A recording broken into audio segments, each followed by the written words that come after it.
Please note, talking about humor is always tricky, and I've put some clarifications in the description to help avoid misunderstandings. Here's a quick overview. I'm aware the Babylon Bee was different before it was sold in 2018. I'm not saying it's never funny, and I know humor is a matter of personal taste. If you think the Bee is just hilarious, I'm not hung up on differences in our taste in humor, and I hope you aren't either. Hopefully some of my main points will make sense to you, even if you think I can't take a joke. I'm not, I repeat, not, trying to say anything about the dictionary definition of satire. When I bring up power dynamics, I'm not on a social rant. I'm just talking about how they can impact our view of humor. Nowhere in this video do I say or imply the Bee should be censored. People have already responded to me as if I am, and I'd suggest you might not want to be one of those people. Anyway, now let's watch the video. For those of you who haven't heard about the Babylon Bee, or seen my previous video about one of its stories, it's essentially a Christian version of The Onion.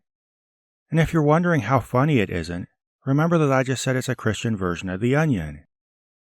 Basically imagine a bunch of cool youth pastors who feel like they're really getting on a roll, with the result being this bizarre publication that looks like satire, and has most of the elements you'd associate with it, yet somehow doesn't feel like satire, making it unfunny in a way that has this almost disturbing uncanny valley vibe to it. But of course I'm an atheist, so what am I supposed to say? Wow, haha, those Christians sure are clever? So maybe I'm biased, and maybe I just don't get it. But even if I'm right, who cares? Why does it matter to us, of all people, if one specific Christian publication isn't funny? Well, here's the thing. I don't think the problem is that the Bee just happens to be bad. Rather, there are a few things about Christianity, or at least modern fundamentalist evangelicalism, that make it naturally ill-suited for satire, so that its attempts will almost inevitably end up sounding either awkward and unfunny, or uncomfortably vindictive. So let's go over a few of those, huh?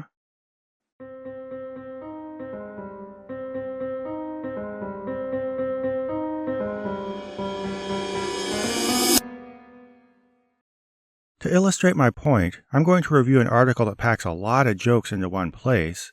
Seriously, there are 39 separate ones. And thus gives us kind of a whirlwind tour of things the Babylon Bee likes to joke about.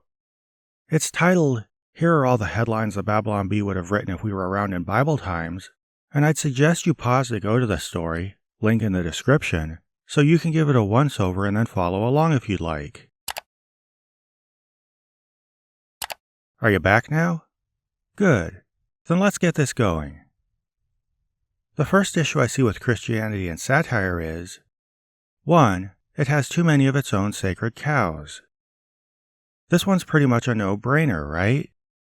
I mean, you have to wonder what Christianity even wants with irreverent humor, since it values reverence and has so many things it simply can't and won't joke about.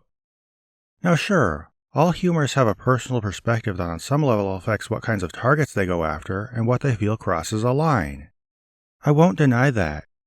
But this line usually has to do with basic decency, and most audiences, even if they don't consciously think about it, can feel the difference between someone who's mindful of, and skillfully plays chicken with, that line, and someone who's steering a mile wide of a more arbitrary sacred cow.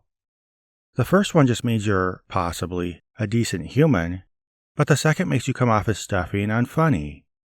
Of course, Christians aren't the only people with this problem, but considering they have a deity, a body of theology, and an entire book of scripture that are totally off limits, to the extent that, blasphemy is actually a thing to them, they're automatically stuck in the awkward position of trying to pose as irreverent while so obviously walking on eggshells around the religion. You can just feel this caution oozing out of whatever headlines exclusively riff on Bible stories. There's work on Tower of Babel near completion, then gibberish words which, alright, I guess haha, God confused their language partway through the headline. But there's nothing insightful or biting about this, and it's frankly just a worse version of a decades-old Monty Python joke.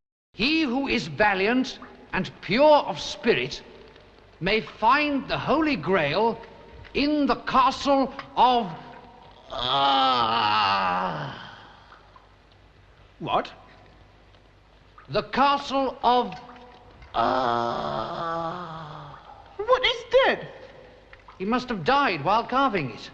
Oh, come on. Pharaoh starting to get weird feeling he should let Israelites go is not only a poor to unintelligible joke, but it manages to screw up in a complicated way that really illustrates the core problem here. It tries to laugh at Pharaoh for being silly because he wouldn't let Israel go despite God tormenting his people with plagues, right? But the problem is, the story itself gives a clear and explicit explanation for his behavior, which is that God was making him refuse as part of his scheme for self-glorification. This cruel, needless mind game is the real problem with the story and an obvious target for satire.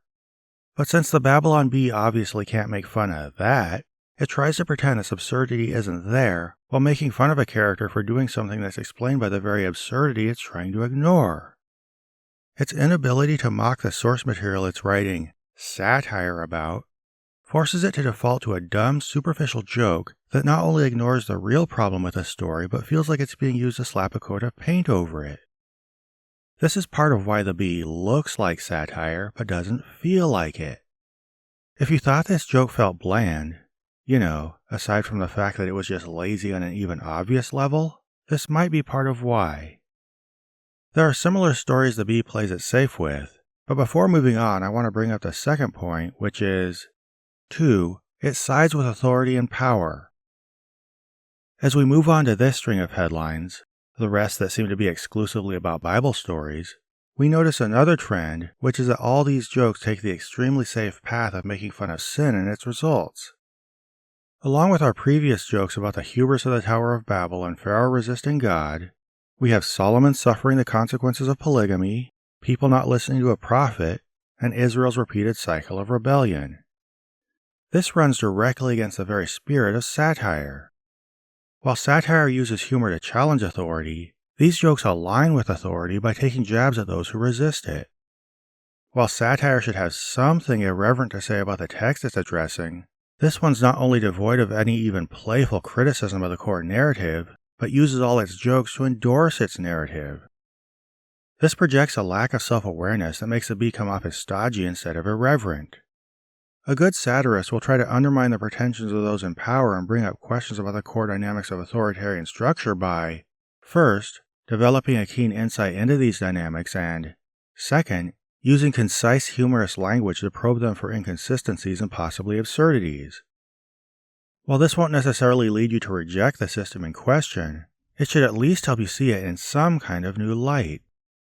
The bee frankly doesn't do this. Sure, it teases about harmless little quirks of church culture or the minor flaws or hang-ups of specific denominations, but whenever it touches the core message of Christianity, it's only to affirm it and to assure believers in no uncertain terms that those who oppose it are wrong to do so. Now, should Christians be expected to do anything different? I guess not, but that just shows why satire is a bad fit for them and why they come off so awkward when they try it. Where this gets viscerally uncomfortable is when the jokes start alluding to modern sinners. If we look back at this sampling, we see a weird obsession with mocking the LGBTQ community for thinking God should do things differently than he does or, of course, being too sensitive.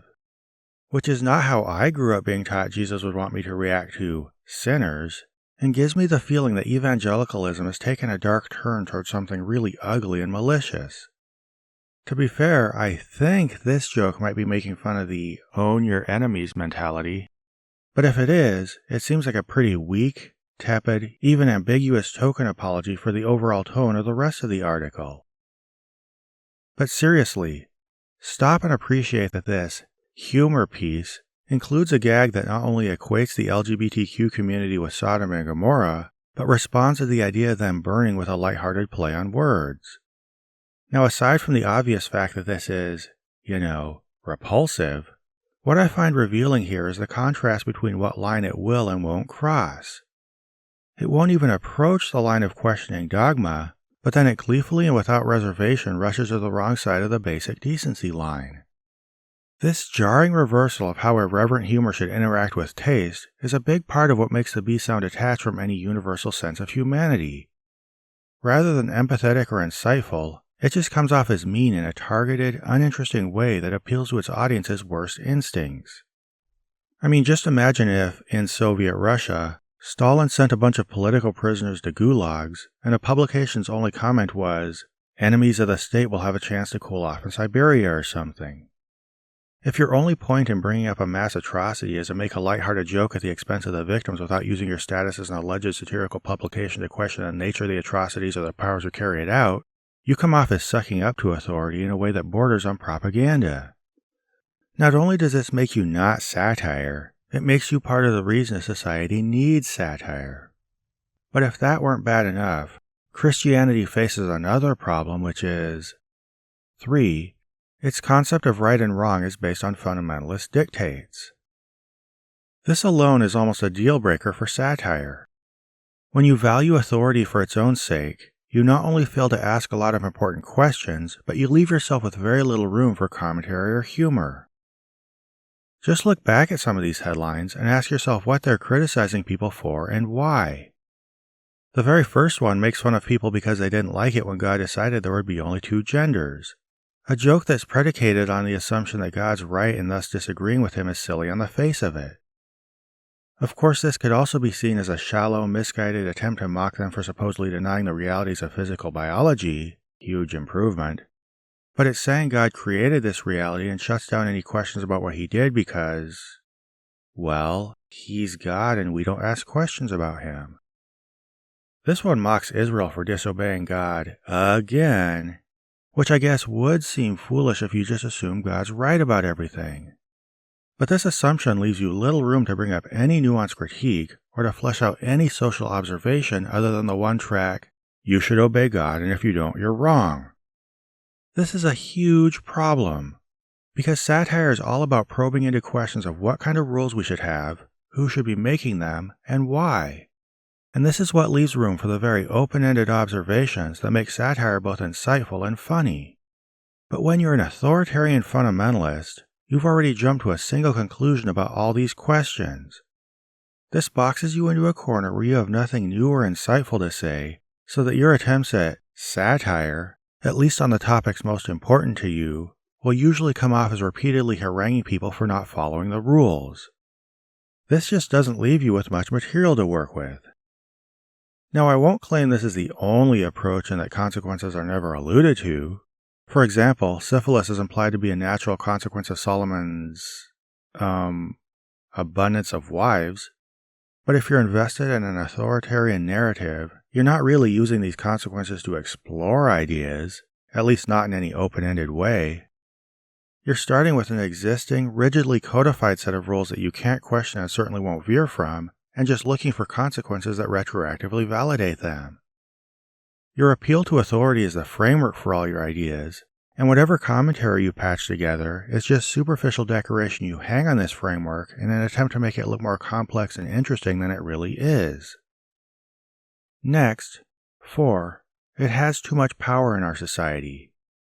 Compounding these problems is the fact that, at least in our society, the evangelicals making these jokes have a huge amount of entrenched power, and the people they're mocking are usually marginalized and at a significant disadvantage in most interactions they have with others. This adds a really ugly punching down feel to their humor that makes them feel less like a scrappy underdog challenging authority and more like an authority putting a hammer down on anybody who steps out of line. For a really clear example, stepping out of this article, you can watch the Bee's recent video, because yay, they also make videos, mocking young evangelicals. Now think of who in our society is most likely to be hemmed in on all sides, in a vaguely if not explicitly menacing way, by families, local communities, and organizations who don't appreciate the difficult journey they're on and don't take kindly to their questions. Think of who's most likely to feel alone in their heads, not knowing who to turn to even acknowledge their doubts, much less offer any support. If it's not young former Christians, they're at least a good candidate. Yet this is who the Bee decides to mock, with totally lazy, dismissive stereotypes that not only fail to offer any insight on this subculture, but encourage everybody around them not to understand them.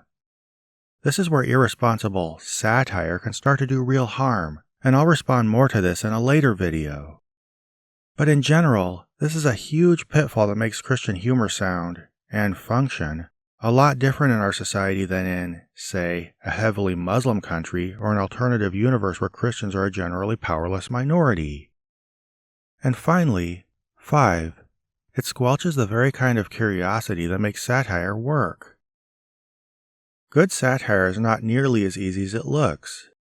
It involves a well-informed person taking a lot of complex ideas and funneling them into well-crafted phrasing that sounds effortless and off the cuff. This makes the audience think they're hearing a simple joke without understanding how much thought went into the subtext, which in turn prompts endless copycats to see how effortless it looks, think, "Hey, I can do that too," and go on to mimic specific phrasing conventions or at best comic beats, while underdeveloping or entirely missing the kind of commentary that's supposed to be the point. This is what leads to a lot of satire that feels off, even if you can't point to exactly why. And this is what's most fundamentally wrong with the Babylon Bee. If you look through these headlines, you'll notice a trend that's emblematic of the Bee's general failure, which is that there's phrasing that sounds similar to an Onion headline, but then that's it. Seriously, browse through a sampling of these titles. You'll probably notice most of them use two main forms of humor. One is the simple phrasing of the event as a news headline, as if that's a joke in and of itself, and the other is the anachronism of adding something modern to a Bible story. Most of the anachronisms that aren't just totally frivolous are repeating one basic and pretty mundane point, that government regulations can sometimes be too much. I mean, it's not like there's never any truth there, but it's kind of a one-note joke and, pretty fresh material there, Babylon Bee.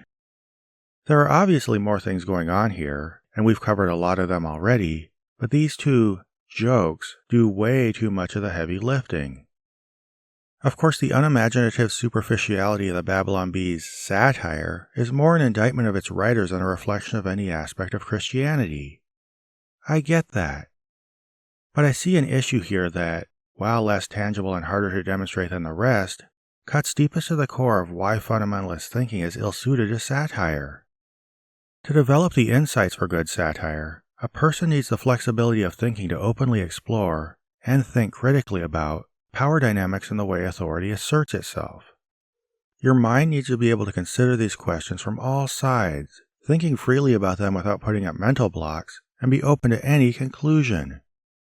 Even if you hone your conclusion at the end of this process, perhaps even temper it for the sake of your audience, the fact that you thought freely during the process gives you a more insightful end product to work with.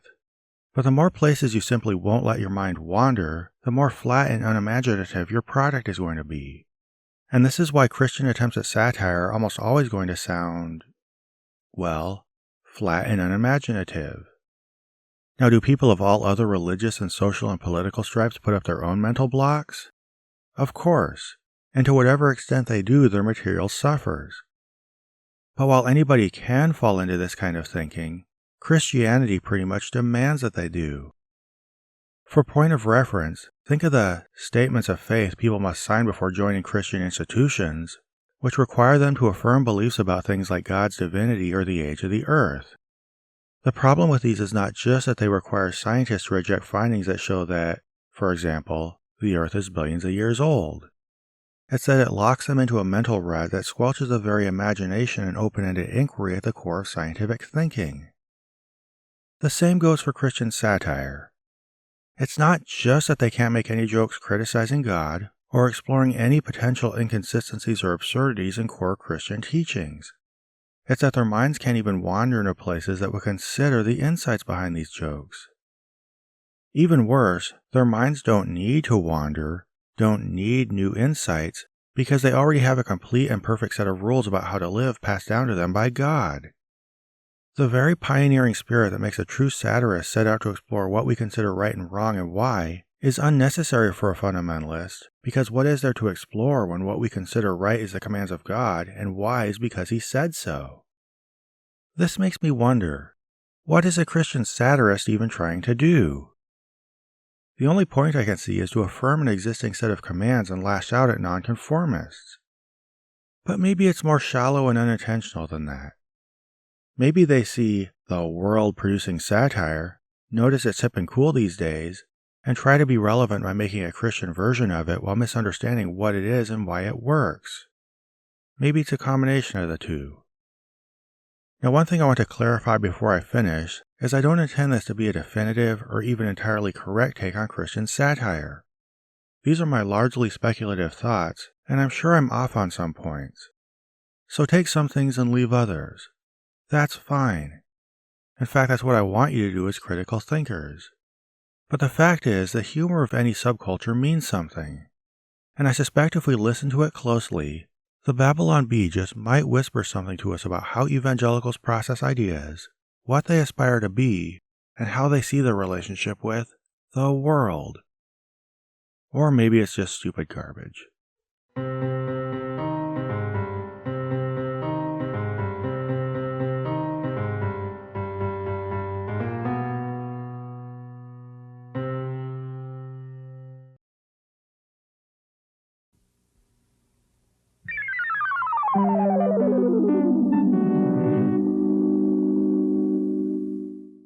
This program was made possible by a grant from John Adams, Bob Generic, Maggie Danger, S.R. Foxley, The Crowd Pleaser, A Little Logic, Daniel Bostet, Nademos, Magnus Holmgren, and Q, and by the generous support of viewers like you. If you'd like to join them in pledging to this channel, please find a link to the Prophet of Zod Patreon below.